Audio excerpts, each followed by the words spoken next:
श्री गणेशाय नमः। श्री सरस्वती माते नमः। श्रीमद् भागवत महापुराण की जय। जय जय श्री राधे श्याम। श्रीमद् भागवत महापुराण द्वितीय खंड 10वां स्कंद 36वां अध्याय अरिष्टासुर का उद्धार और कंस का अक्रूर जी को व्रज में भेजना।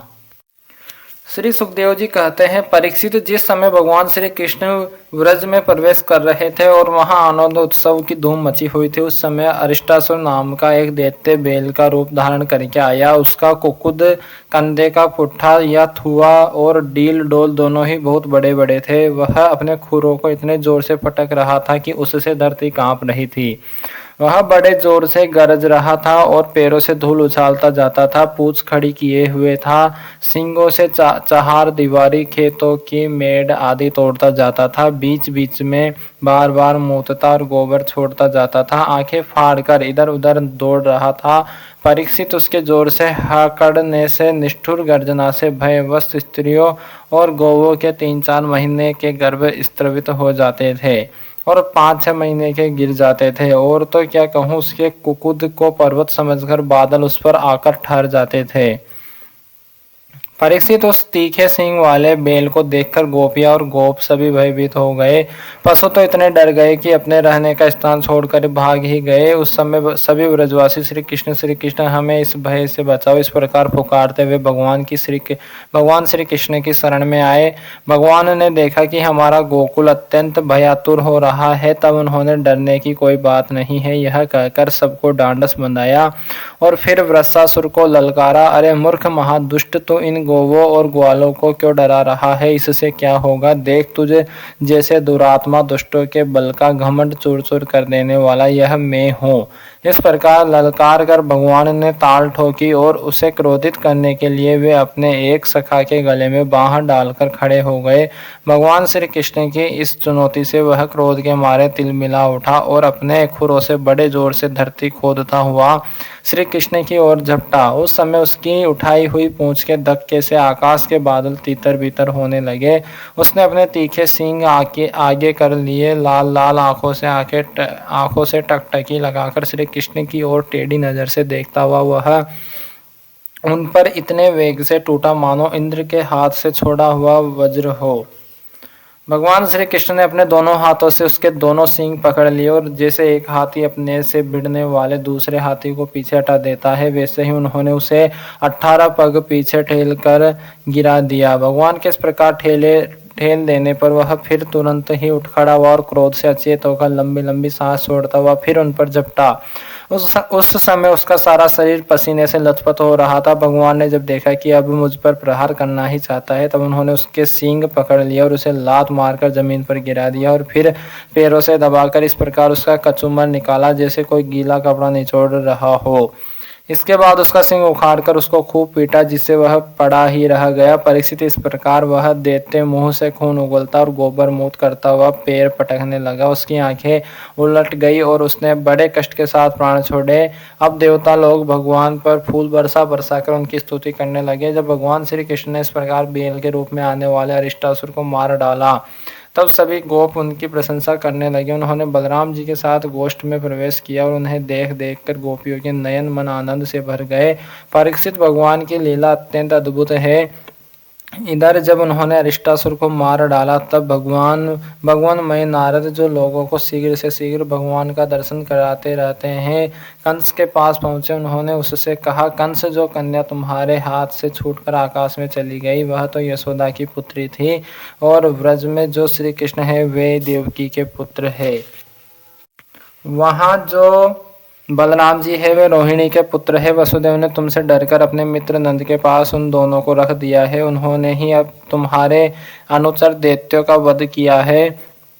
यह बात सुनते ही कंस की एक एक इंद्रिय क्रोध के मारे कांप उठी। उसने वासुदेव जी को मार डालने के लिए तुरंत तीखी तलवार उठा ली, परंतु नारद जी ने रोक दिया। जब कंस को यह मालूम हुआ कि वासुदेव के लड़के ही हमारी मृत्यु के कारण है, तब उसने देवकी और वासुदेव दोनों ही पति पत्नी को हथकड़ी और बेड़ी से जकड़कर फिर जेल में डाल दिया। जब देवर्षि नारद चले गए तब कंस ने केसी को बुलाया और कहा, तुम व्रज में जाकर बलराम और श्री कृष्ण को मार डालो। वह चला गया। इसके बाद कंस ने मुष्टिक, चाणूर, तत्सल, तोसल आदि पहलवानों, मंत्रियों और महावतों को बुलाकर कहा, वीरवर, चाणूर और मुष्टिक, तुम लोग ध्यान पूर्वक मेरी बात सुनो। वसुदेव के दो पुत्र बलराम और कृष्ण नंद के व्रज में रहते हैं। उन्हीं के हाथ से मेरी मृत्यु बतलाई जाती है।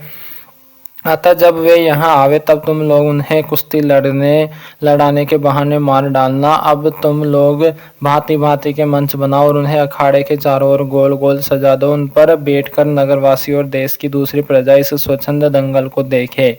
महावत, तुम बड़े चतुर हो। देखो भाई, तुम दंगल के घेर के फाटक पर ही अपने कोविल या पिड हाथी को रखना और जब मेरे शत्रु उधर से निकले तब उसके द्वारा उन्हें मरवा डालना।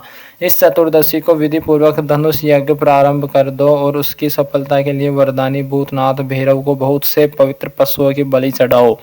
परीक्षित, कंस तो केवल स्वार्थ साधन का सिद्धांत जानता था, इसलिए उसने मंत्री, पहलवान और महावतों को इस प्रकार आज्ञा देकर श्रेष्ठ यदुवंशी अक्रूर को बुलवाया और उनका हाथ अपने हाथ में लेकर बोला, अक्रूर जी, आप तो बड़े उदारदानी हो, सब तरह से मेरे आदरणीय हैं। आज आप मेरा एक मित्रोचित काम कर दीजिए, क्योंकि भोजवंशी और वृष्णिवंशी यादवों में आपसे बढ़कर मेरी भलाई करने वाला दूसरा कोई नहीं है। यह काम बहुत बड़ा है, इसलिए मेरे मित्र, मैंने आपका आश्रय लिया है। ठीक वैसे ही जैसे इंद्र समर्थ होने पर भी विष्णु का आश्रय लेकर अपना स्वार्थ साधता रहता है। आप नंदराय के व्रज में जाइए, वहाँ वासुदेव जी के दो पुत्र हैं, उन्हें इसी रथ पर चढ़ाकर यहाँ ले आइए। बस अब इस काम में देर नहीं होनी चाहिए। सुनते ही विष्णु के भरोसे जाने वाले देवताओं ने उन दोनों को मेरी मृत्यु का कारण निश्चित किया, इसलिए आप उन दोनों को तो ले ही आइए, साथ ही नंद आदि गोपों को भी बड़ी बड़ी बेटों के साथ ले आइए। यहाँ आने पर मैं उन्हें अपने काल के समान कोविल या पीढ़ हाथी से मरवा डालूंगा। यदि वे कदाचित उस हाथी से बच गए तो मैं अपने वज्र के समान मजबूत और फुर्तीले पहलवान मुष्टिक, चाणूर आदि से उन्हें मरवा डालूंगा। उनके मारे जाने पर वसुदेव आदि, वृष्णि, भोज और दशाहर वंशी उनके भाई बंधु शोकाकुल हो जाएंगे। फिर उन्हें मैं अपने हाथों मार डालूंगा। मेरा पिता उग्रसेन तो यूं ही बूढ़ा हो गया, परंतु अभी उसको राज्य का लोभ बना हुआ है। यह सब कर चुकने के बाद में उसको, उसके भाई देवक को और दूसरे भी जो मुझसे द्वेष करने वाले हैं, उन सबको तलवार के घाट उतार दूंगा। मेरे मित्र अक्रूर जी, फिर तो मैं होऊंगा और आप होंगे तथा होगा इस पृथ्वी का अकंटक राज्य। जरासंध हमारे बड़े बूढ़े ससुर है और वानर राज द्विविध मेरे प्यारे सखा है। संबरासुर, नरकासुर और बाणासुर ये तो मुझसे मित्रता करते हैं, मेरा मुंह देखते रहते हैं। इन सबकी सहायता से मैं देवताओं के पक्षपाती नरपतियों को मारकर पृथ्वी का अकंटक राज्य भोगूंगा। यह सब अपनी गुप्त बातें मैंने आपको बतला दी है। अब आप जल्दी से जल्दी बलराम और कृष्ण को यहाँ ले आइए। अभी तो वे बच्चे ही हैं, उनको मार डालने में क्या लगता है। उनसे केवल इतनी ही बात कहिएगा कि वे लोग धनुष यज्ञ के दर्शन और यदुवंशियों की राजधानी मथुरा की शोभा देखने के लिए यहाँ आ जाए। अक्रूर जी ने कहा, महाराज, आप अपनी मृत्यु, अपना अरिष्ट दूर करना चाहते हैं, इसलिए आपका ऐसा सोचना ठीक है। मनुष्य को चाहिए कि चाहे सफलता हो या सफलता, दोनों के प्रति संभाव रखकर अपना काम करता जाए।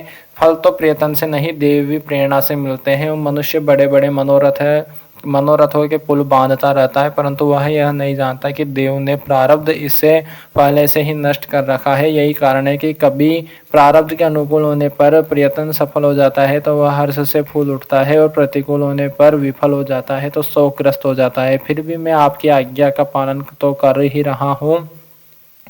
श्री सुखदेव जी कहते हैं, कंस ने मंत्रियों और अक्रूर जी को इस प्रकार आज्ञा देकर सबको विदा कर दिया। तदंतर वह अपने महल में चला गया और अक्रूर जी अपने घर लौट आए। श्री सीताराम भगवान की जय, श्री राधे श्याम जो सरकार की जय, हनुमान जी महाराज की जय, उमापति महादेव भगवान की जय, श्री लाडली जो सरकार की जय, श्री वृंदावन बिहारी लाल की जय, सभी भूदेव ब्राह्मण की जय, भूदेव संतन की जय, विरक्त ब्राह्मण की जय, विरक्त संतन की जय, सभी पितरन की जय। श्री सदगुरुदेव भगवान की जय। अपने अपने माता पिता की जय, गौ माता की जय, सनातन धर्म की जय, सभी ब्रजवासियों की जय, सभी गोपियों की जय, सभी ग्वालों की जय, श्री कृष्ण बलराम की जय। जय जय श्री राधे श्याम सबको मिले श्री वृंदावन धाम। नमः पार्वती पतये हर हर महादेव। इति श्री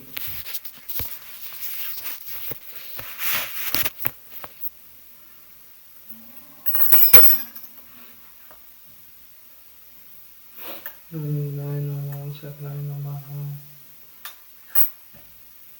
ओम सची सकराय नमः। ओम सची सकराय नमः। ओम सची सकराय नमः।